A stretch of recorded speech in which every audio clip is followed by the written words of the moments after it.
Sir, सबसे पहले जानना चाहेंगे, अभी आपके हिसाब से देश भर में जो केसेस के बढ़ने की संख्या है उसको लेके आप क्या मानते हैं? हालात पूरी तरह से कंट्रोल में है, परेशान होने की जरूरत नहीं है? देखिए Shashi ji, first of all thank you for having me on your show. अगर आप पुराने वाले एपिडेमिक्स या पुराने वाली वेव से कंपेयर करेंगे तो this is a far less tedious wave than what had happened in the past. Number of cases जरूर जो कि पहले ओमिक्रॉन के बाद कम हो गए थे, दोबारा बढ़ने शुरू हो गए हैं। उसका रीजन ये है कि हमारी अभी भी पॉपुलेशन ऐसी है जो एक्सपोज नहीं हुई वल्नरेबल पॉपुलेशन है, और जो वायरस म्यूटेट कर रहा है, तो जो म्यूटेशन की वजह से ये वैक्सीन जिनको लगी हुई है या बूस्टर्स लगी हुई है तो उनको भी असर करता है। फर्क पुरानी वाली डेल्टा वेव और ओमिक्रॉन वेव और प्रेजेंट वेव में ये है कि इसमें हमें हॉस्पिटलाइजेशन की जरूरत नहीं है, आईसीयू की जरूरत नहीं है, ऑक्सीजनेशन की जरूरत नहीं है। अगर आप दिल्ली का आंकड़े देखें तो जितने हमारे पास टोटल आईसीयू बेड्स हैं, अबाउट 9000 बेड्स हैं दिल्ली में, जिसमें से एक लिमिटेड नंबर आईसीयू के बेड्स हैं, सिर्फ 1% ऑक्यूपाइड है कोविड इन्फेक्शन की वजह से। इसका मतलब है कि वायरस म्यूटेट होकर आपको असर तो जरूर कर रहा है, पर इसमें उतनी मुस्तैदी नहीं है आपको डैमेज करने के लिए जो कि ओमिक्रॉन और डेल्टा वेव में थी। इसका रीजन है कि जितना वायरस म्यूटेट करता रहता है उतना ज्यादा बेअसर हो जाता है। तो कुल मिलाकर हम कह सकते हैं कि बहुत परेशान नहीं होना, लेकिन एहतियात जरूर बरतना है, क्योंकि हम इंडियंस की आदत जानते हैं, थोड़ी सी भी राहत मिली हम पूरी तरह भूल जाते हैं कि कुछ हुआ भी था। आपको याद है सेकेंड वेव में इतने बुरे हालात के बाद जैसे ही लॉकडाउन धीरे धीरे खुलना शुरू हुआ सर, उसके बाद मार्केट्स में एकदम भीड़ लग गई थी। लगा ही नहीं कि कोरोना भी हुआ था, यहाँ इतने बुरे हालात भी हुए थे कभी। आपका कहना बिल्कुल दुरुस्त है मैम। अगर आप देखिए पहली वेव के बाद तो हम पूरे वर्ल्ड में सेलिब्रेट कर रहे थे कि इंडिया एक वैक्सीन गुरु है, हम बहुत एक्सपर्ट हैं, हमने बहुत ज्यादा काबू पा लिया कोविड-19 इन्फेक्शन में। Till in 2020 we had a massive wave of delta virus, जिसमें जो हमारी मोर्टेलिटी हुई उसमें WHO अभी भी मानता है कि जितना हमने डिक्लेयर किया वो कम है। तो इसमें हमारी जरूर कॉम्प्लिसेंसी थी क्योंकि हमने वैक्सीन नहीं लगाई थी, वी वर नॉट प्रिपेयर्ड, और हमें गलत फहमी थी कि हमने कोरोना से वायरस जीत गया। वायरस ज्यादा स्मार्ट निकला, वो डेल्टा की फॉर्म में आया, और जो तहस उसने की वो मुझे नहीं लगता हमारी जनरेशन कभी उसको भूल पाएगी। उसके बाद भी वही हुआ कि लोगों ने लगा कि अब तो कोविड हो गया, सबको डेल्टा हो गया, कुछ नहीं होगा, तो वैक्सीनेशन की जरूरत नहीं है। तो जितनों को वैक्सीनेशन लगी बाकियों ने उसको बड़ा लाइटली लिया, और लोगों ने फिर जैसे आपने बताया मार्केट में, पब्लिक प्लेसेस में, टूरिज्म स्पॉट्स पे सब जाना शुरू किया, फिर भीड़ में जाना शुरू किया। तो तीसरी वेव आ गई।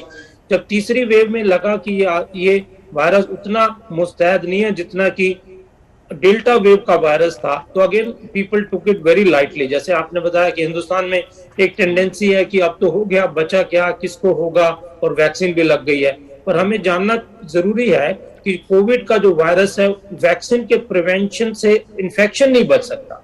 वैक्सीन का फायदा यह है कि आपको सीवियर डिजीज नहीं होगा, ऑक्सीजन की जरूरत नहीं पड़ेगी, आपका मोर्टेलिटी नहीं होगी, और आईसीयू की जरूरत नहीं पड़ेगी। पर क्योंकि ये ट्रांसमिट हो रहा है through the droplet infection, through the aerosol route, तो उस रूट को आप सिर्फ कोविड के बचाने के लिए आप मास्क यूज कर सकते हैं। तो मास्क को मत छोड़िए जब तक कि WHO या गवर्नमेंट ऑफ इंडिया डिक्लेयर नहीं करती कि हमारा पूरा भारतवर्ष या पूरा संसार कोरोना से मुक्त हो गया।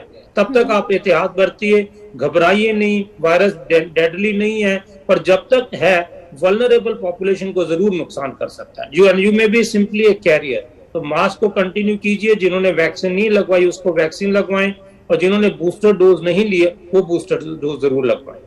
और बच्चों के लिए आप क्या सलाह देना चाहेंगे कि लोगों के मन में अभी जिस तरह से केसेस थोड़े थोड़े बढ़े हैं, बहुत सारे लोग हैं जो अपने बच्चों को स्कूल नहीं भेजना चाहते हैं, जबकि तमाम जो रिसर्च है वो कह रही है कि पिछले 2-2.5 साल में बच्चों के लिए साइकोलॉजिकल तौर पर अगर देखा जाए तो बहुत बुरा समय बीता है। तो अब जरूरी है कि बच्चे बाहर निकलें, मिंगल हों, फ्रेंड्स के साथ खेलें, स्कूल जाएं, तो उनकी कम से कम साइकोलॉजिकल जिस तरीके से उनको बुरा हाल उनका हुआ है पिछले 2.5 साल में, उसको थोड़ा फायदा मिल पाए, थोड़ा सा उनको बूस्ट मिल पाए। हाँ जी शशि जी, बड़ा आपका जायज सवाल है। इसके बारे में आप देखिए हर चैनल पे डिबेट्स होती हैं कि स्कूल को रीओपन किया जाए या ना, बच्चों को जाने दिया या ना जाए। इसके दो पहलू हैं।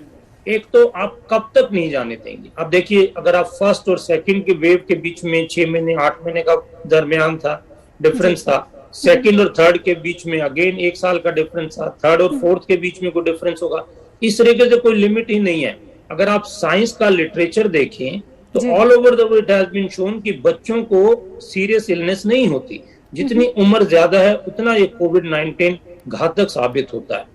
इनफैक्ट बच्चे बिकॉज उनका इम्यून सिस्टम अच्छा होता है, उनकी थाइमस की जो कैपेसिटी होती है टू प्रोड्यूस टी सेल्स वो अच्छी होती है, तो उनको सीरियस डिजीज नहीं होता। अब लकीली इंडिया में वैक्सीनेशन भी अच्छा लग गया, अवेलेबल है बच्चों को वैक्सीन लगनी शुरू हो गई है, उनके पेरेंट्स को, उनके स्टाफ को, उनके अकम्पनीमेंट्स को वैक्सीन लगी हुई है। Overall most of our population has been exposed और वैक्सीनेटेड, तो सीरियस डिजीज बच्चों को होना बहुत कम है। दूसरा पहलू यह है कि अगर 2-3 साल तक बच्चा घर बैठा रहेगा तो उसका एजुकेशनल एस्पेक्ट के अलावा सोशल, मेंटल, फिजिकल डेवलपमेंट पे भी जो असर पड़ता है, ये आप देखिए शशि जी, ये फॉर्मेटिव ईयर्स हैं बच्चों। अगर हम 2-3 दिन को अगर बिठा के घर रखेंगे तो जो इनकी परमानेंट डेवलपमेंटल डैमेज होगी उसको आप नहीं पार पा सकते, उसको नहीं आप फिर उसको बाद में सुधार सकते। I think it is high time कि बच्चों को स्टैंडर्ड ऑफ प्रोसीजर फॉलो करके वैक्सीनेट लगा के उनको they should be allowed to go back to the school with the help of parents and teachers. Unless कि एक particular class में या particular section में बहुत सारे cases होते हैं, तो you can take a temporary break. Short of that, occasional cases once in a while, you should allow the children to go to the school after vaccination and with support and following all the SOPs as have been given by the Ministry of Education as well as the Government of India.